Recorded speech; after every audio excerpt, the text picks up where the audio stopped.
Eu sabia que algo estava errado quando o silêncio dela começou a gritar mais alto que suas palavras. Bárbara sempre teve um jeito de me olhar que dizia tudo, mas, naquela noite, seus olhos estavam vazios, como se eu fosse um estranho invadindo nossa casa. Eu não quis acreditar, mas o peso no peito não mentia, minha esposa estava me traindo. E o pior? Eu sabia exatamente com quem.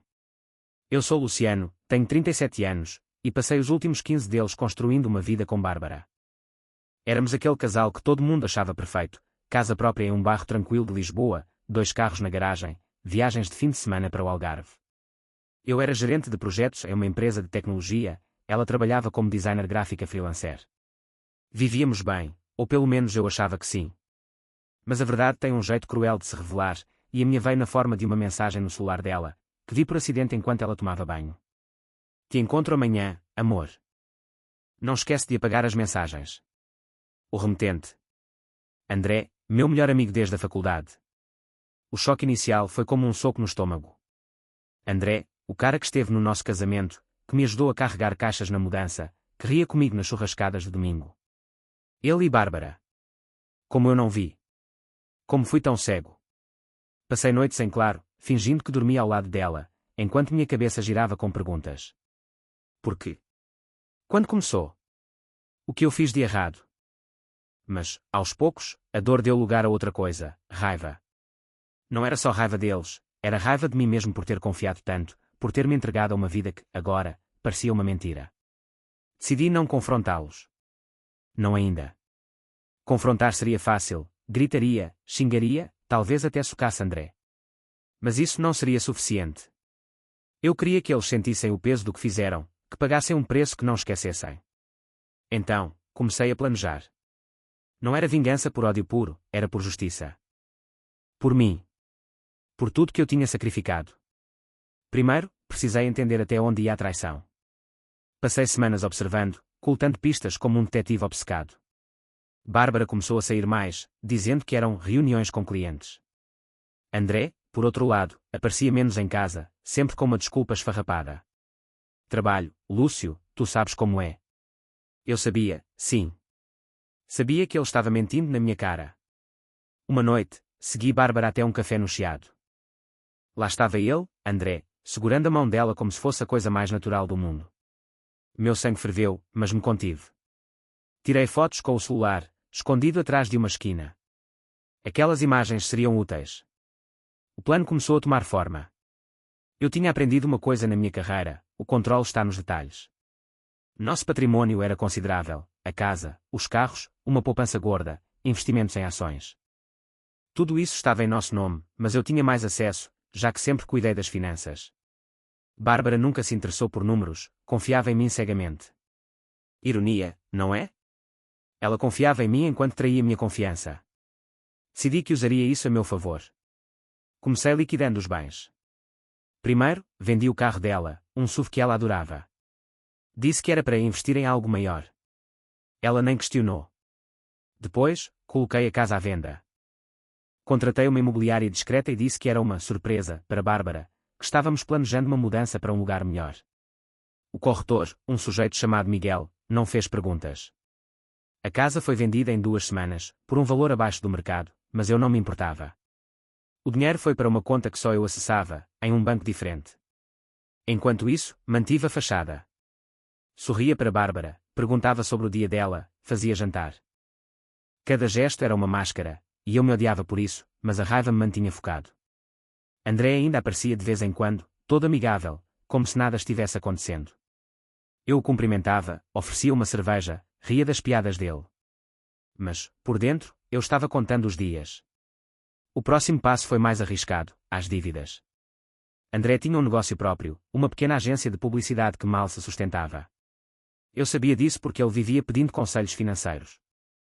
O que ele não sabia era que eu tinha acesso a algumas informações da empresa dele, por conta de um projeto conjunto que fizemos anos atrás. Usei isso para criar um rombo. Contratei um hacker, um cara chamado Rafael, que conhecia um fórum de tecnologia. Ele falsificou documentos que ligavam André a uma dívida enorme com fornecedores. Não era totalmente à prova de investigação, mas o suficiente para causar pânico. Quando a primeira cobrança chegou, André me ligou, desesperado. Lúcio, estou lixado. Não sei de onde veio essa dívida. Eu fingi preocupação, prometi ajudar.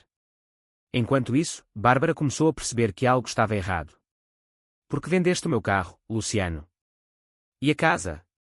O que está acontecendo? Eu dizia que era tudo parte de um plano maior, que ela precisava confiar em mim. Ela acreditava, ou pelo menos fingia que sim. A traição deles me destruiu, mas também me acordou. Eu não era mais o Luciano que confiava cegamente, que vivia para agradar. Eu era um homem com um propósito. E esse propósito estava apenas começando. O plano estava em movimento, mas cada passo parecia um pedaço de mim sendo arrancado. Vender os bens, manipular as finanças, fingir que nada estava errado, tudo isso exigia uma frieza que eu não sabia que tinha. Por fora, eu era o Luciano de sempre, o marido dedicado, o amigo leal. Por dentro, eu era um vulcão, pronto para explodir, mas segurando cada centelha para não estragar tudo. Bárbara começou a ficar desconfiada. Não era só o carro ou a casa. Eu tinha parado de compartilhar os detalhes do nosso orçamento, algo que sempre fiz. Luciano, por que estás tão estranho com o dinheiro? Ela perguntou uma noite, enquanto lavava a louça. Eu respondi com um sorriso vago, dizendo que era só stress do trabalho. Mas ela não era burra. Seus olhos me estudavam, procurando rachaduras na minha fachada. Eu sabia que precisava acelerar. O próximo passo foi esvaziar nossa poupança conjunta. Tínhamos cerca de 80.000 euros guardados, fruto de anos de economia. Transferi tudo para a minha conta secreta, em pequenas parcelas, para não levantar suspeitas no banco. Usei uma empresa de fachada, criada com a ajuda de Rafael, o hacker. Ele era caro, mas eficiente. Estás a jogar com fogo, Luciano, ele me disse, rindo, quando expliquei o plano. Mas fogo é o que limpa, não é? Ele tinha razão. Eu estava queimando minha vida antiga para construir uma nova. Enquanto isso, André estava afundando. As cobranças falsas começaram a chegar com mais frequência, e ele não tinha como pagar. Eu sabia que ele pediria ajuda à Bárbara, e foi exatamente o que aconteceu. Uma noite, ela chegou em casa com os olhos vermelhos, dizendo que André estava com problemas sérios. Ele pode perder a agência, Luciano. Temos que ajudar. Temos. A palavra me cortou como uma faca. Ela ainda achava que éramos um time, enquanto se encontrava com ele às escondidas. Concordei em ajudar, mas disse que precisava de tempo para organizar as finanças. Na verdade, eu estava ganhando tempo. Decidi que era hora de confrontar André, mas não diretamente. Queria que ele sentisse o chão sumir sem saber porquê. Usei Rafael novamente. Ele hackeou o e-mail de André e enviou mensagens falsas para os principais clientes da agência, cancelando contratos e alegando problemas financeiros. Em poucos dias, a agência estava à beira do colapso. André me ligou, quase chorando. Lúcio, estou perdido. Os clientes estão pulando fora. Não sei o que fazer. Eu fingi solidariedade, mas sugeri que ele pedisse um empréstimo. Talvez o banco te ajude, cara. Ele seguiu o meu conselho, claro. E foi aí que o segundo golpe veio. Eu já tinha preparado o terreno. Rafael falsificou documentos que mostravam André como um mau pagador.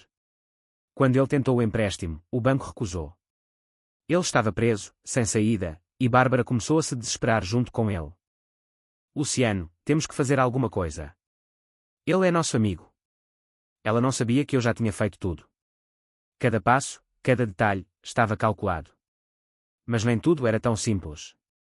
Apesar da raiva, eu ainda sentia algo por Bárbara. Às vezes, quando ela estava distraída, olhando pela janela ou rindo de algo bobo na TV, eu via a mulher que amei por tantos anos. Isso me matava. Era como se a traição fosse uma faca que ela cravava sem saber. Eu queria odiá-la, mas uma parte de mim ainda queria salvá-la. Só que eu sabia que não podia. Ela tinha escolhido André. Ela tinha escolhido isso. Então, dei o próximo passo, desaparecer. Comecei a planejar minha saída de Lisboa. Vendi o resto dos nossos bens menores, móveis, eletrodomésticos, até as alianças que guardávamos em uma caixa. Tudo foi convertido em dinheiro e transferido para minha conta secreta. Contratei um advogado, o Dr. João, para cuidar da papelada. Ele era discreto, não fazia perguntas, exatamente o que eu precisava. Disse a ele que estava me separando e queria proteger meu patrimônio. Ele assentiu e cuidou de tudo. Bárbara começou a perceber que algo estava realmente errado quando o dinheiro começou a sumir. Luciano, onde está o nosso dinheiro? Porque a conta está quase zerada. Eu dizia que eram investimentos, que logo tudo se resolveria. Mas ela estava ficando nervosa. Uma noite, ela gritou comigo, algo que nunca tinha feito. Tu estás escondendo algo, Luciano. Fala a verdade. Eu quase cedi. Quase contei tudo. Mas me segurei. A verdade viria, mas no meu tempo. Enquanto isso, André estava quebrado. A agência faliu, e ele estava sendo processado pelos fornecedores. Bárbara, sem saber, começou a usar o próprio dinheiro para ajudá-lo. Eu sabia disso porque via os extratos dela. Ela estava se afundando com ele, exatamente como eu queria. O peso da traição é uma coisa engraçada, ele te esmaga, mas também te dá força. Eu estava exausto de fingir, de carregar a máscara de marido compreensivo enquanto via Bárbara e André se afundarem. Mas cada passo do meu plano me fazia sentir mais vivo, como se eu estivesse retomando o controle da minha própria história. Ainda assim, o vazio no peito não ia embora. Era como se, ao destruir a vida deles, eu estivesse destruindo pedaços de mim. A essa altura, eu já tinha vendido quase tudo. A casa estava oficialmente transferida para os novos donos, e o dinheiro, somado à poupança, estava seguro na minha conta secreta. Bárbara ainda não sabia da venda, porque eu dizia que estávamos apenas reformando para justificar as visitas do corretor. Ela acreditava, ou pelo menos queria acreditar. Mas eu via o desespero crescendo nos olhos dela. André estava pior. Ele me ligava quase todos os dias, pedindo conselhos, dinheiro, qualquer coisa. Lúcio, eu não sei mais o que fazer. Estou ferrado. Eu ouvia, dava tapinhas nas costas, prometia ajudar. Mas, claro, não fazia nada. O próximo passo era garantir que Bárbara e André ficassem presos um ao outro, sem saída. Eu sabia que ela estava usando o dinheiro dela para pagar as dívidas dele, mas isso não era suficiente. Então, criei uma armadilha final. Com a ajuda de Rafael, falsifiquei um contrato que colocava Bárbara como fiadora de um empréstimo que André nunca pagaria. O documento era perfeito, assinado digitalmente com a assinatura dela, algo que Rafael conseguiu com um e-mail falso que ela nem percebeu. Quando o banco começasse a cobrar, ela seria responsabilizada. Era cruel, eu sei. Mas a traição deles também tinha sido. Enquanto isso, comecei a planejar minha nova vida. Pesquisei cidades onde poderia recomeçar. Porto me pareceu perfeita, vibrante, mas menos caótica que Lisboa. Conversei com o headhunter, o Ricardo, que me conseguiu entrevistas para cargos de gerência em empresas de tecnologia. Eu ainda tinha um bom nome no mercado, e meu currículo era sólido. As entrevistas foram bem, e uma empresa, a Tecnova, me ofereceu um cargo de diretor de projetos com um salário melhor que o atual. Era o começo da minha reconstrução. Mas, antes de ir, eu precisava fechar o ciclo. Decidi confrontar Bárbara, mas não com gritos ou acusações. Queria que ela soubesse que eu sabia, sem dizer diretamente. Uma noite, preparei o jantar como sempre, abri uma garrafa de vinho e coloquei as fotos que tirei no chiado sobre a mesa. Ela ficou pálida. Luciano, o que é isso? A voz dela tremia. Eu apenas sorri e disse, acho que tu sabes. Ela tentou-se explicar, gaguejando sobre mal-entendidos e amizade. Mas eu não respondi. Só levantei, peguei minha mala, que já estava pronta, e saí. Deixei uma carta na mesa. Era curta, mas dizia tudo, Bárbara, eu sei de tudo. Cuida do André agora, porque ele vai precisar. Boa sorte. Não assinei. Não precisava. Saí de casa e fui para um hotel no centro de Lisboa. No dia seguinte, peguei um trem para o Porto. O plano estava quase concluído. Chegar ao Porto foi como respirar pela primeira vez em meses. A cidade tinha um ar diferente, mais leve, como se o peso de Lisboa tivesse ficado para trás. Aluguei um apartamento pequeno, mas confortável, com vista para o Douro. Era simples, mas era meu. Pela primeira vez em anos, eu sentia que estava construindo algo só para mim. No entanto, a vingança ainda não estava completa. Rafael me mantinha atualizado sobre Bárbara e André. O banco começou a cobrar o empréstimo falso, e Bárbara, como fiadora, foi notificada. Ela tentou-me ligar, mas eu já tinha trocado de número. André, por sua vez, estava enfrentando processos e perdeu a agência de vez. Eles estavam presos um ao outro, afundados em dívidas que não podiam pagar. Eu imaginava Bárbara chorando, tentando entender onde o dinheiro tinha ido, enquanto André tentava se explicar. Era exatamente o que eu queria, que eles carregassem o peso da traição. No Porto, comecei a trabalhar na Tecnova. O ambiente era dinâmico, cheio de gente jovem e ideias novas. Meu chefe, o Tomás, era um cara justo, que valorizava meu trabalho. Pela primeira vez em muito tempo, eu me sentia respeitado. Comecei a fazer amigos, como a Mariana, uma colega que me apresentou a um grupo de corrida. Correr à beira do Douro, com o vento no rosto, era libertador. Aos poucos, o Luciano que eu tinha perdido estava voltando. Mas nem tudo era perfeito. À noite, quando ficava sozinho, a dor voltava. Eu pensava em Bárbara, nos anos que passamos juntos, nas promessas que fizemos. Parte de mim queria ligar para ela, perguntar por que ela fez isso. Mas eu sabia que não adiantava. Ela tinha escolhido André, e agora eles estavam pagando o preço. Eu precisava seguir em frente. Reconstruir a vida é como montar um quebra-cabeça sem saber a imagem final. No Porto, eu estava começando a encontrar as peças, mas ainda havia buracos. O trabalho na Tecnova ia bem, e eu estava ganhando mais do que nunca. Comprei um apartamento maior, com uma varanda que dava para o rio. Era um símbolo da minha nova vida, sólida, independente, minha. Rafael me enviou uma última atualização. Bárbara e André estavam vivendo juntos, mas brigavam constantemente. Ela descobriu que ele tinha outras dívidas, além das que eu criei, e a relação deles estava desmoronando. O banco tomou o pouco que restava dos bens dela, e ela estava trabalhando em bicos para sobreviver. André, por sua vez, tinha virado um sombra do que era. Parte de mim sentiu pena, mas só por um momento. Eles escolheram isso. Eu, por outro lado, estava florescendo. Comecei a sair mais, a conhecer pessoas. Mariana, minha colega, virou uma amiga próxima. Não era nada romântico, mas a amizade dela me ajudou a lembrar que eu podia confiar novamente. Participei de um projeto grande na Tecnova, que me rendeu um bônus e um convite para palestrar em uma conferência em Londres. Era o tipo de oportunidade que eu nunca teria em Lisboa, preso à vida com Bárbara. A vingança não apaga a dor, mas te dá espaço para respirar. No Porto, eu estava finalmente livre. O dinheiro que acumulei com a venda dos bens me deu segurança, e o novo trabalho me deu propósito. Mas, às vezes, eu ainda sonhava com Bárbara. Não com saudade, mas com o peso do que poderia ter sido. Esses sonhos eram raros, e eu os afastava correndo pelo Douro ou trabalhando até tarde. Uma noite, recebi um e-mail de Bárbara. Ela tinha descoberto meu novo endereço. Luciano, precisamos conversar. Eu sei o que fiz, e me arrependo. Por favor, me dá uma chance de explicar. Li o e-mail várias vezes, mas não respondi. Ela não merecia minha atenção. Apaguei a mensagem e segui em frente.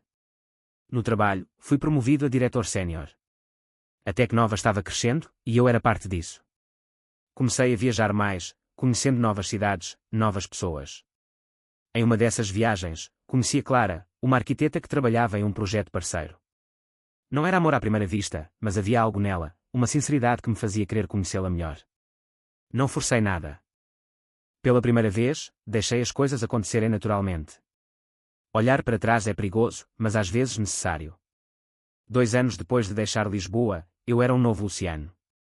O Porto tinha se tornado meu lar, e a Tecnova, meu orgulho. Minha vingança contra Bárbara e André estava completa, eles viviam uma vida de dívidas e brigas, enquanto eu tinha reconstruído tudo. Clara e eu começamos a namorar, devagar, mas com uma conexão real. Ela não sabia de toda a minha história, mas sabia o suficiente para entender o que eu tinha superado. Bárbara, por fim, foi embora. Soube por um amigo em comum, o Pedro, que ela se mudou para o interior, tentando recomeçar. André ficou em Lisboa, trabalhando em empregos temporários. Eles não estavam mais juntos, o que não me surpreendeu. A traição deles os uniu, mas também os destruiu. Eu, por outro lado, estava vivendo. Comprei uma casa nova, maior, com um jardim onde Clara e eu planejávamos plantar flores. O trabalho ia de vento em popa, e eu estava escrevendo um livro sobre gestão de projetos, algo que nunca imaginei fazer. A dor ainda aparecia às vezes, mas era só um eco. Eu tinha vencido.